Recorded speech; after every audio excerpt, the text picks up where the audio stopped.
पुरस्कार एवं सम्मान। तो चलिए पहला क्वेश्चन है, ज्ञानपीठ पुरस्कार किस क्षेत्र वालों को दिया जाता है? साहित्य क्षेत्र में दिया जाता है। अर्जुन पुरस्कार किस से संबंधित है? खेलकूद से। किस क्षेत्र में असाधारण योगदान के लिए शांति स्वरूप भटनागर पुरस्कार दिया जाता है? तो किस क्षेत्र में दिया जाता है? विज्ञान के क्षेत्र में दिया जाता है। अगला क्वेश्चन है, ग्रैमी पुरस्कार किस क्षेत्र में दिया जाता है? ये तो मोस्ट क्वेश्चन है जो बहुत सारे एग्जाम में पूछे जाते हैं। तो चलिए क्या कहते हैं, ग्रैमी पुरस्कार किस क्षेत्र में दिया जाता है? तो संगीत में। नॉर्मन बोरलॉग पुरस्कार किस क्षेत्र में दिया जाता है? कृषि में। नॉर्मन बोरलॉग पुरस्कार किस क्षेत्र में दिया जाता है? कृषि में। राष्ट्रीय एकता पर बनी सर्वोत्तम फीचर फिल्म को किस पुरस्कार से सम्मानित किया जाता है? नरगिस दत्त पुरस्कार। रेमंड मैग्सेसे पुरस्कार किस देश द्वारा प्रदान किया जाता है? तो फिलीपींस द्वारा। किस देश द्वारा दिया जाता है? तो ये फिलीपींस द्वारा। अभी इस 2021 में भी जो है सो किस देश को मिला है ये पुरस्कार?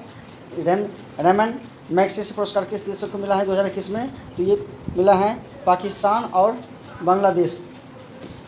चलिए अगला क्वेश्चन देखते हैं। अगला क्वेश्चन क्या है, पुलित्जर पुरस्कार किस क्षेत्र में प्रदान किया जाता है? पत्रकारिता में।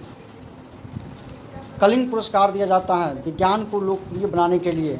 अगला है, किन उपलब्धियों के लिए ग्लोबल 500 पुरस्कार प्रदान किए जाते हैं? पर्यावरण, प्रतिरक्षा। धन्वंतरी पुरस्कार किस क्षेत्र में प्रदान किया जाता है? चिकित्सा क्षेत्र में। सरस्वती सम्मान किस क्षेत्र में दिया जाता है? साहित्य क्षेत्र में। नोबेल पुरस्कार की स्थापना किस देश ने की थी? स्वीडन ने। अगला क्वेश्चन है, नोबेल पुरस्कार किसकी स्मृति में दिए जाते हैं? तो अल्फ्रेड नोबेल में। किस में दिया जाता किसकी स्मृति में दिए जाते हैं नोबेल पुरस्कार? तो अल्फ्रेड नोबेल में। अगले क्वेश्चन है, ज्ञानपीठ पुरस्कार कब से प्रदान किया जा रहा है? तो 1965 से। अगले क्वेश्चन है, खेल प्रशिक्षकों के लिए द्रोणाचार्य पुरस्कार किस वर्ष स्थापित किया गया? 1985 ईस्वी में। नोबेल पुरस्कार कब आरंभ किए गए? 1901 में। भारत रत्न और अन्य राष्ट्रीय सम्मान का आरंभ कब हुआ? 1954 में। सीवी रमन को किस वर्ष नोबेल पुरस्कार मिला था? 1930 में। मैन बुकर पुरस्कार के लिए किन देशों के लेखकों पर विचार किया जाता है? तो राष्ट्रमंडल और आयरलैंड से अंग्रेजी के लेखक।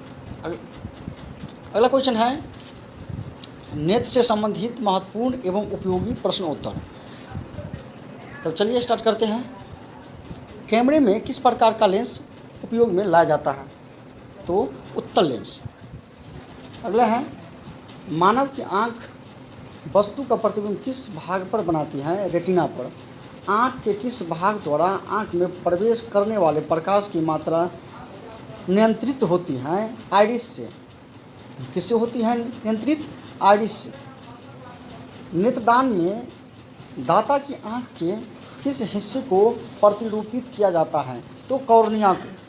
स्वस्थ लेंस के लिए स्पष्ट दृष्टि की न्यूनतम दूरी कितनी होती है? 25 सेंटीमीटर। यदि कोई व्यक्ति दूर की वस्तुओं को स्पष्ट नहीं देख सकता है तो उसकी दृष्टि में कौन सा दोष होगा? निकट दृष्टि दोष। दूर दृष्टि दोष से पीड़ित व्यक्ति के चश्मे में कौन सा लेंस प्रयोग किया जाता है? उत्तल लेंस। चश्मा प्रयुक्त करने वाले व्यक्तियों को सूक्ष्मदर्शी का प्रयोग किस प्रकार करना चाहिए? उन्हें चश्मा पहने रहना चाहिए। एक मनुष्य 1 मीटर से कम दूरी की वस्तु को स्पष्ट नहीं देख सकता है, वह व्यक्ति किस दोष से पीड़ित है? दूर दृष्टि से।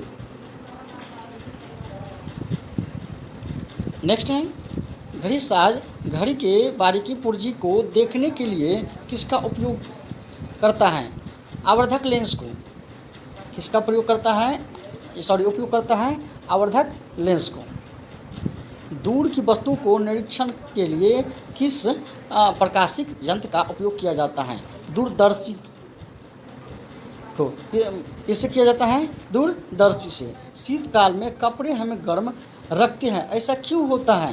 क्योंकि कपड़े शरीर की ऊष्मा को बाहर जाने से रोकते हैं। आगे है ऊंचाई। ऊंचाई किस जगह ऊपर पानी 100 डिग्री सेल्सियस के नीचे के तापमान पर क्यों उबलता है? ऊंचाई की जगह पर पानी 100 डिग्री सेल्सियस के नीचे, ये प्रश्न थोड़ा गलती है, इसको सुधार करके हम फिर से अगले वीडियो में बताएंगे। चलिए अगला क्या है? हाइड्रोजन से भरा रबर का गुब्बारा वायु में ऊपर जाकर फट जाता है। ऐसा क्यों होता है? क्योंकि ऐसा इसलिए होता है, वायु दबाव घट जाता है, यानी वायु का जो दबाव है क्या होता है? घट जाता है। अगला क्वेश्चन है टॉप 20 महत्वपूर्ण प्रश्न सीरीज में फिर से हम चलते हैं, देखते हैं अगले क्वेश्चन क्या है। संसद का संयुक्त अधिवेशन कौन बुलाता है? राष्ट्रपति। LBW शब्द किस खेल से है? क्रिकेट से। वायुमंडल की कौन सी परतें हमें सूर्य से आने वाली अल्ट्रावायलेट किरणों से बचाती हैं? ओजोन। ख्वाजा मोइनुद्दीन चिश्ती की दरगाह कहाँ है? ख्वाजा मोइनुद्दीन चिश्ती की दरगाह कहाँ है? अजमेर में। सम्राट अशोक ने किस युद्ध के बाद बौद्ध धर्म ग्रहण कर लिया था? तो कलिंग युद्ध के बाद। अगला क्वेश्चन है भारत का केंद्रीय बैंक कौन सा है? भारतीय रिजर्व बैंक। सलार जंग म्यूजियम कहाँ है? हैदराबाद में। भारत में सबसे लंबे समय तक मुख्यमंत्री कौन रहा है? ज्योति बसु। कहाँ का? पश्चिम बंगाल का। संसार की सबसे लंबी नदी कौन सी है? नील नदी। और सबसे गहरी नदी कौन सा है? ये हमें कमेंट करके आप लिखोगे। किस तापमान पर सेल्सियस और फ़ारेनहाइट तापमान बराबर होता है? तो 40 डिग्री पर। कांसा किसकी मिश्र धातु है? तांबा और टीन का। दिलीप ट्रॉफी का संबंध किस खेल से है? तो किस खेल से है? क्रिकेट से। अगले क्वेश्चन है एलपीजी का पूर्ण विस्तार क्या होता है? एलपीजी का पूर्ण विस्तार क्या होता है? Liquid petroleum gas. गीता रहस्य पुस्तक किसने लिखी थी? बाल गंगाधर तिलक ने। राज्यसभा के कितने सदस्यों का चुनाव हर 2 वर्ष बाद होता है? 1/3। अमेरिकी राष्ट्रपति का कार्यकाल कितने वर्ष होता है? 4 वर्ष होता है। अगला क्वेश्चन है किस मिट्टी को रेगुड़ मिट्टी के नाम से जाना जाता है? काली मिट्टी को। किस मिट्टी को रेगुड़ मिट्टी से नाम से जाना जाता है? तो काली मिट्टी से। लाल मिट्टी का रंग लाल क्यों होता है? लाल इसलिए होता है, लौह ऑक्साइड की उपस्थिति के कारण लाल होते हैं। भारत के कितने प्रतिशत क्षेत्रफल पर खेती होती है? 51% पर। भारत के पूर्वोत्तर के राज्यों में जंगलों को